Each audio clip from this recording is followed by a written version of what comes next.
Good morning, students. Today we study our next topic, that is RNA world. Okay? So DNA और RNA दोनों genetic material हैं, ठीक है. अब first genetic material कौन सा था? RNA was the first genetic material. इसके लिए बहुत सारे एविडेंसेस हैं. हमारे एसेंशियल लाइफ प्रोसेसेस कौन कौन सी हैं? Metabolism, translation, splicing, they all evolve around RNA. ठीक है. और RNA जेनेटिक मटेरियल का रोल भी प्ले करता है, कैटालिस्ट भी है, अडेप्टर मॉलिक्यूल भी है, ठीक है, रिएक्टिव भी है, इसलिए ये अनस्टेबल भी है.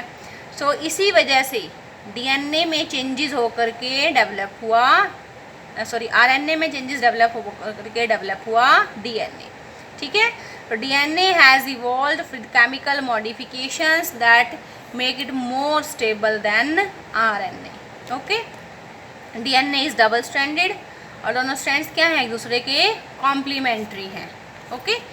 सो अब हम स्टडी करेंगे रेप्लिकेशन. What is replication? क्या होती है बेटा रेप्लिकेशन? जब डबल हेलिकल स्ट्रक्चर को प्रपोज किया वॉटसन और क्रिक ने, उन्होंने इमीडिएटली प्रपोज की scheme for the replication of DNA. और उन्होंने ओरिजिनल जो स्टेटमेंट थी उनकी वो क्या थी? It has not escape our notice that the specific pairing we have postulated immediately suggest possible copying mechanism for the genetic material. Means ये यहाँ पर क्या कह रहे हैं कि जो पेरेंटल स्ट्रैंड्स हैं, देखो ये DNA है, इसकी जो दोनों ये हैं DNA, दोनों स्ट्रैंड्स इसकी क्या होगी? सेपरेट होगी. हर एक स्ट्रैंड के ऊपर ये देखो, ये एक पेरेंटल स्ट्रैंड है और यहाँ पर एक नई स्ट्रैंड डेवलप हो गई. ठीक है. तो ये स्कीम क्या बताती है? The two strands would separate, दो स्ट्रैंड सेपरेट हो सकती हैं and they act as a template, एक टेम्पलेट का काम करेंगी for the synthesis of the new complementary strand. इस स्ट्रैंड के अपोजिट स्ट्रैंड डेवलप हो जाएगी. ठीक है. So after the completion of the DNA, जब रेप्लिकेशन होगी DNA की, ईच DNA मॉलिक्यूल, देखो ये रेप्लिकेशन होगी तो हर एक DNA मॉलिक्यूल में क्या होगी? वन पेरेंटल स्ट्रैंड, ये होगी, this one is one parental strand and one newly synthesised strand. तो एक न्यूली सिंथेसाइज्ड स्ट्रैंड होगी. तो इस स्कीम को कहा गया semi conservative DNA replication. Semi, half conserve हुआ है DNA. देखो सेमी कंजर्वेटिव DNA रेप्लिकेशन. देखो ये two strand double stranded DNA, parental strand separate हुई, उनके ऊपर अपोजिट स्ट्रैंड डेवलप हुई. मीन्स अगर एक ये पोलैरिटी 5' to 3' की स्ट्रैंड है तो यहाँ पर नई स्ट्रैंड कौन सी होगी? 3' to 5'. और अगर ये स्ट्रैंड 5' to 3' है तो नई स्ट्रैंड क्या होगी? 3' to 5'. ओके. अब DNA रेप्लिकेट करता है सेमी कंजर्वेटिवली, बता दिया उन्होंने, वॉटसन एंड क्रिक ने. अब उसके लिए एक्सपेरिमेंटल प्रूफ, क्योंकि जो भी कुछ बताते हैं उसको प्रूफ करना होता है तभी वो एक्सेप्ट किया जाता है. तो एक्सपेरिमेंटल प्रूफ दिया था DNA replicate semi conservatively by Meselson and Stahl, Matthew Meselson and Franklin Stahl ने. ठीक है. In 1958 DNA replicate semi conservatively. इसको शो किया गया पहले ई कोलाई में, फिर हायर प्लांट्स में जैसे प्लांट्स और ह्यूमन सेल्स में, और Matthew Meselson and Franklin Stahl ने परफॉर्म किया एक्सपेरिमेंट इन 1958. और इस वीडियो को आप बेटा 2 और 3 टाइम्स ज़रूर आप वॉच करना, तब जाके आपको ये एक्सपेरिमेंट क्लियर होगा.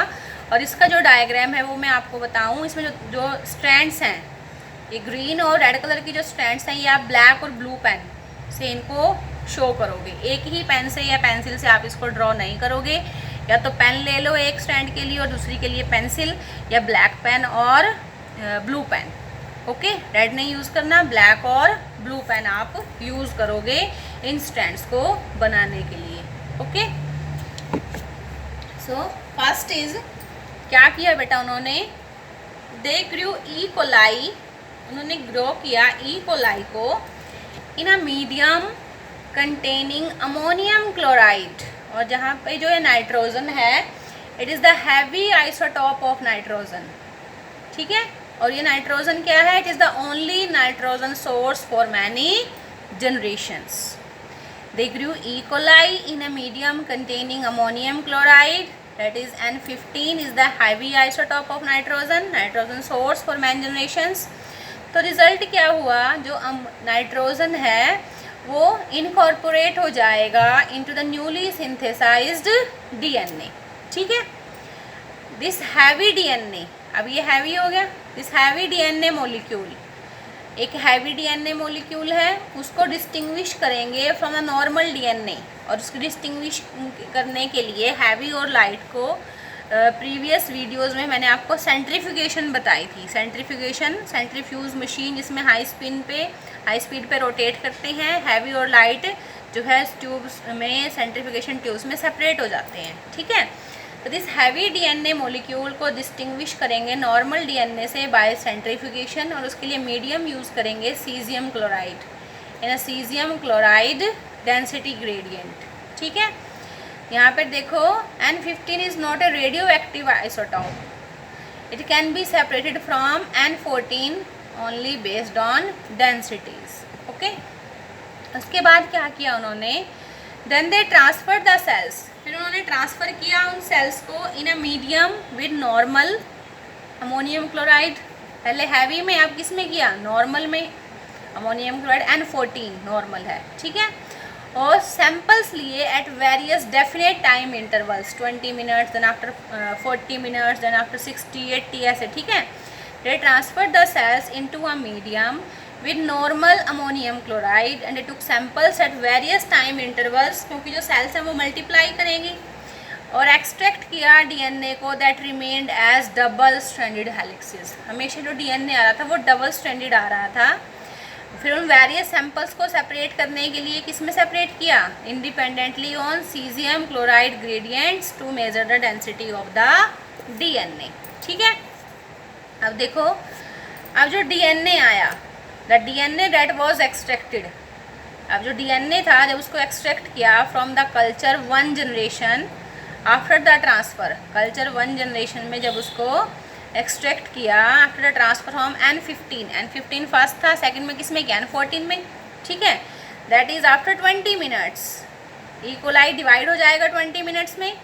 इट हैड ए हाइब्रिड और इंटरमीडिएट डेंसिटी आ जाएगी, हाइब्रिड और इंटरमीडिएट डेंसिटी मीन्स दोनों होंगे इसमें, हैवी भी और लाइट भी।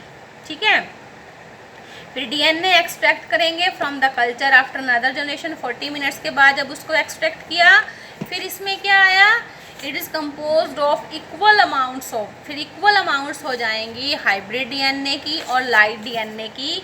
ये देखो डायग्राम में ये क्लियर है, डायग्राम की हेल्प से आपको समझ आ जाएगा। It is N15 DNA heavy first में लिया, सेकंड में देखो क्या हुआ, आफ्टर 20 मिनट्स हाइब्रिड N14 और 15 दोनों आए थे, और 40 मिनट्स के आफ्टर क्या होगा, दोनों ही आ जाएंगे, हाइब्रिड भी और लाइट भी, दोनों डीएनए यहाँ पर आ रहे हैं। It means DNA replicates semi conservatively, और ये है सेंट्रीफ्यूगेशन ट्यूब्स, ये डीएनए रेप्लिकेशन दिखा रखी है, और ये है centrifugation tubes, that is heavy N15 DNA, फिर हाइब्रिड में दोनों आगे 14 भी और 15 भी, और फिर आफ्टर 40 मिनट्स लाइट और हाइब्रिड दोनों सेपरेट हो जाएंगे on the basis of the density gradients.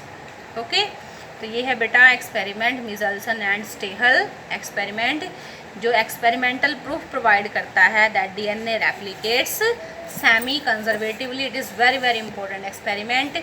इसमें आपके बेटा एक तो हैं Griffith experiment, then MacLeod, McCarty और एवरी का बायोकेमिकल करेक्टराइजेशन, नेक्स्ट है हार्शे एंड चेज, और अब है मिज़ल्सन एंड स्टेहल। इन चारों में से 1 और 2 100% एग्ज़ाम में आते ही आते हैं।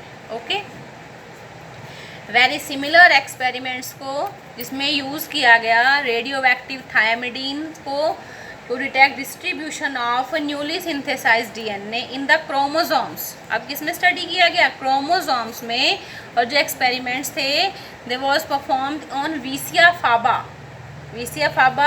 फाबा बीन्स होती हैं ये, और किसने किया ये, टेलर एंड कलीग्स ने इन 1958 में।